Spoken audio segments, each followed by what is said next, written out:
Si vous voulez bien, d'applaudir Madame Ginette Sarr.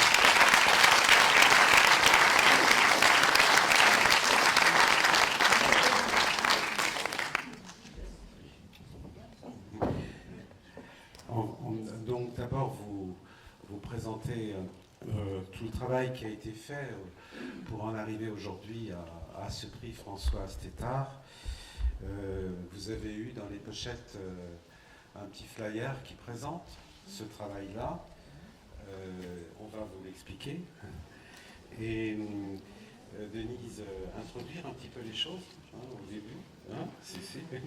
Et puis, non, c'est pas. Ça va être doux. Je voudrais un peu aussi, avant de démarrer, vous savez que pour créer ce prix, il y a eu un parcours assez long que j'ai découvert aussi au fur et à mesure. Et quand a été créée après l'association pour le fonds, la HPJM a été un acteur ou une actrice très importante. Merci Gisèle en tant que présidente de la HPJM. Et je voudrais aussi remercier la persévérance de mon prédécesseur. Il est là, Jean-Paul Oriant, qui a fait aussi que ce fonds puisse exister. Merci à toi.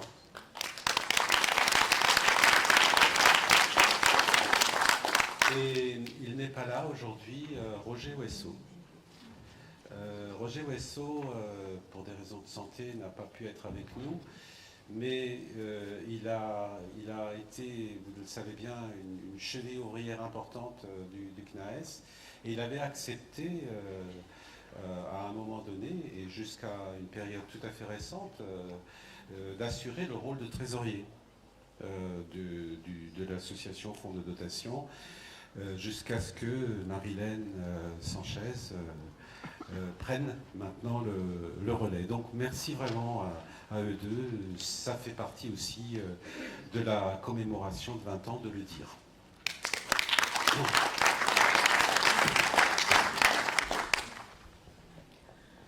Alors, je ne pense pas retracer vraiment l'histoire de la création de ce fonds de dotation, mais je voudrais que vous m'autorisiez à ne pas m'exprimer d'une manière ni institutionnelle ni scientifique, parce que je ne suis d'aucune manière. Je voudrais simplement évoquer ici, par quelques petites touches personnelles, pour tracer une sorte de paysage autour de la figure de Françoise, un témoignage d'amis, tout simplement.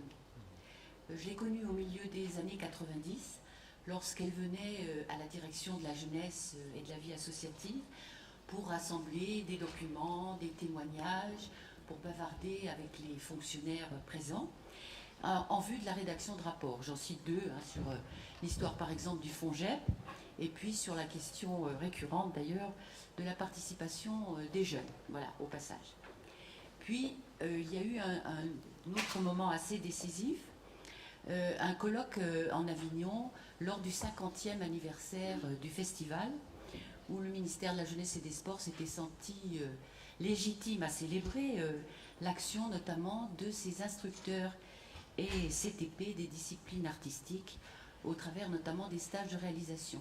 Et je rejoins là d'ailleurs la préoccupation de Madame de Sertine de recueillir les témoignages, et c'était un travail que nous avons commencé d'entreprendre depuis quelques mois.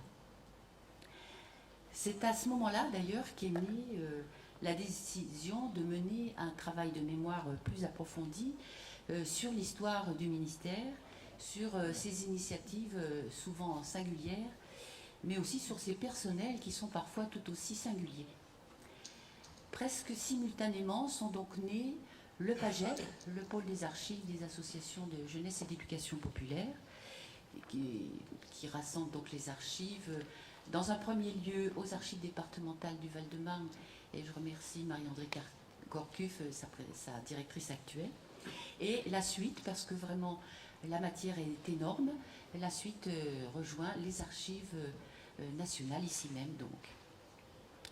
Et autre création simultanée par rapport au PAGEP, et à l'initiative de Françoise bien sûr, c'est le comité d'histoire des ministères chargés de la jeunesse et des sports.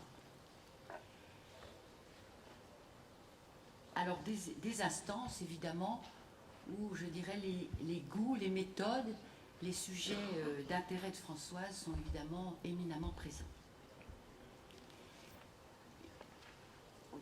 Ah, je ne mets pas assez près. On m'entend pas? Alors, à cet instant, je dirais qu'il est important de souligner le compagnonnage enthousiaste, engagé et chaleureux avec le directeur de la jeunesse et de la vie associative de l'époque, Joël Balavoine, que certains ici connaissent, et qui est resté 7 ans en poste, ce qui permet de construire ces pas négligeables. Alors que de réunions, de projets évoqués et réalisés, et que de recherches dans nos archives et dans nos mémoires. C'est l'une de ces initiatives qui sera le point d'orgue, je dirais, de leur parcours respectif. Le colloque sur les cadres de jeunesse et d'éducation populaire, initiative du PAGEP d'ailleurs, tenu en 2003, dont les actes ont été publiés en juin 2010, quelques mois à peine avant que l'un et l'autre, Françoise et Joël, nous quittent. J'ai travaillé à cette publication avec Françoise. Je me suis rendue 77 fois chez elle, dans sa maison de la rue Gabriel. On a pointé rendez-vous sur nos agendas, donc 77, c'est vrai. Et nous avons partagé idées, désaccords, vérifications, retour au papier, et Dieu sait s'il y en avait dans son escalier, soucis d'orthographe et des mots justes. Et puis nous avons aussi partagé quelques verres et quelques plats vite fait bien fait dans sa cuisine, tout en faisant le monde qui en a bien besoin. J'ai partagé, ainsi qu'une autre amie, merci Marie-Rose, qui est peut-être dans la salle, les 3 dernières semaines de la vie de Françoise au Peuplier, puis ces derniers jours à Cochin. C'est dans ces moments-là que Françoise a exprimé de donner sa maison à ses amis. Une idée de l'héritage bien à elle.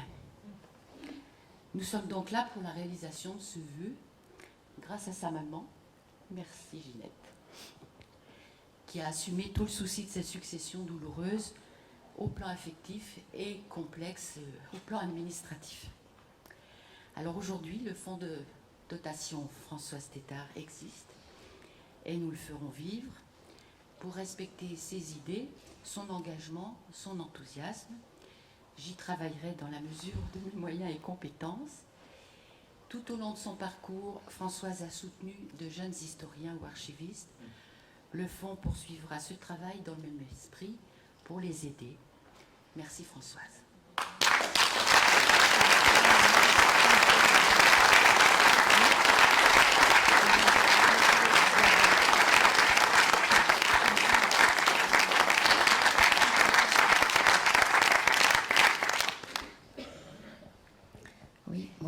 Bonjour, Gisèle Fiche, présidente de la HPJM, Association pour l'histoire de la protection judiciaire des mineurs. Ce prix, à l'origine, aurait pu avoir un autre nom. Mais l'histoire est bien faite. Je vous la raconte succinctement. Normalement, à ma place, il devait y avoir Régis Révenin. Régis Révenin est un jeune historien qui est aussi un jeune maître de conférence à l'Université de Paris 5. Et entre la date de l'annonce de cet événement et la réalité de la rentrée universitaire, il a été contraint à d'autres activités aujourd'hui. C'est pour ça que je le remplace. Régis, pourquoi Régis Révenin? Parce que à l'origine, au cours d'une réunion de bureau de la HPJM, auquel il appartient, nous avions parlé de ce prix, d'un projet de prix. L'idée, c'était quoi au départ? Nous sommes d'une petite association, plus petite que le CNES, sur un champ très spécialisé, la protection judiciaire de la jeunesse, vous voyez, la protection judiciaire de l'enfance, des mineurs, secteur public surtout, un peu secteur associatif, bien sûr, mais quand même, c'est on dirait une association savante, et préoccupation comme nos collègues du CNES. Simplement, nous avons juste 3 ans de plus, puisqu'on parle de nos âges associatifs. et avons fêté notre anniversaire des 20 ans, il y a donc 3 ans, eh bien, préoccupation de notre association, comment nous faire connaître, nous faire reconnaître, et comment donner le goût et l'envie de faire de l'histoire au sens large du terme dans notre champ, dans notre secteur. Et donc, Régis Revenin a suggéré de faire un prix encourageant des jeunes historiens, au sens encore large du terme. Donc, c'est un prix, bien sûr, qui valorise l'approche historique, l'approche diachronique même, mais qui n'oblige pas de faire un travail d'histoire proprement dit, au sens de l'histoire, des critères universitaires de l'histoire. Néanmoins, les critères scientifiques de l'histoire sont requis, c'est-à-dire un certain nombre de critères de rigueur principalement, et d'avoir accès et de travailler à partir de fonds. Donc, nous sommes partis sur cette idée, et puis on a tout de suite sollicité le CNAES en disant pourquoi ne ferions-nous pas ce prix ensemble. Petites associations, mettons-nous main dans la main, il y a longtemps qu'on le dit, mutualisons donc notre matière grise, notre disponibilité de militants, nos moyens financiers qui sont très relatifs et très modestes, et faisons donc ce prix ensemble. Et voilà comment ça a commencé. Donc nous étions en 2012. Françoise est décédée en 2010, malheureusement très jeune, 53 ans. Et quand nous avons cherché un nom, bien avant que nous sachions l'histoire du fonds de dotation, nous avions pensé à Françoise Tétart. Donc nous avions déjà adopté le nom de Françoise Tétart avant le fonds de dotation. Et quand nous avons appris qu'il allait y avoir un fonds dédié à justement encourager la recherche de façon décloisonnée, nous avions vraiment trouvé que c'était congruent et que finalement l'histoire était bien faite. Voilà comment les éléments se sont emboîtés pour ensemble construire ce projet. Alors ensuite, les fonds de dotation nécessitent un peu de temps pour qu'il y ait un peu d'argent disponible. Donc c'est pour ça que, et puis aussi on n'est pas pressé, on a le temps de l'histoire. Donc nous nous sommes dit entre associations, on va laisser également le temps de faire connaître ce projet et de diffuser tranquillement l'information, la connaissance qu'un fonds est créé, donc pour l'année 2016. Les travaux typiquement universitaires, académiques, souhaitées, les dates tout au moins souhaitées, parce qu'il faut bien trancher, il faut bien arbitrer, à partir du 5 ans avant, c'est-à-dire à partir du 1er janvier 2011, et les autres travaux qui peuvent être de militants associatifs, du CNAES, de la HPJM, de la DAGEP, pourquoi pas, puisqu'on a sollicité également le PAGEP et donc son association de déposants pour être partenaire, puissent faire des travaux, des mémoires, pourvu qu'ils soient de bon niveau, qu'ils répondent aux critères que je viens d'indiquer. Ils seront donc reçus par un jury qui reste à constituer au cours de l'année 2015. Donc on va s'attacher à mettre au point les modalités de réception au plan intellectuel, on va dire plutôt, avec des critères de validation du travail, comment on pourrait dire, oui, du travail qui sera valorisé, et pour choisir un lauréat. Donc on espère qu'il y aura beaucoup de travaux qui nous seront adressés. Vous avez dans le petit flyer évidemment l'adresse, ça sera déposé, ça sera sous forme papier d'une part et sous forme électronique d'autre part. Donc l'adresse, celle du CNAES, et la date limite le 31 mars, me semble-t-il, 2016. Donc nous ferons jury en avril et mai, et nous ferons réception de lauréats et valorisation des travaux reçus, sans doute courant juin, vraisemblablement, en tout cas avant l'été, avant que nous partions en vacances les uns les autres. Voilà le programme. J'ai oublié de dire, oui, quand même, puisqu'on a parlé un peu de sous tout à l'heure, 1 500 € le montant du prix. Donc c'est un coup de pouce pour aider un jeune qui voudrait, un jeune chercheur. Je dis jeune, ça ne veut pas dire qu'il soit jeune en âge, il peut être jeune en recherche et pourvu que son travail soit intéressant. Le jury apprécierait beaucoup de voir des monographies sur des sujets nouveaux, ou des biographies sur des sujets nouveaux également. Donc peut-être éviter de faire un énième travail sur Maigret ou sur même, je ne sais plus, je ne vais pas les énumérer, mais il y en a eu beaucoup d'autres dont les archives ont été extrêmement labourées.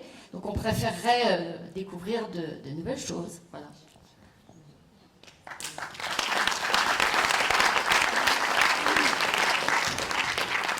Donc à partir de maintenant, ce flyer est un premier acte qui sera diffusé largement et probablement également même les modalités du prix ainsi que les montants dont on vient de parler, ça évoluera aussi puisqu'il y a encore des choses à réfléchir à l'intérieur même de l'utilisation de ce fonds.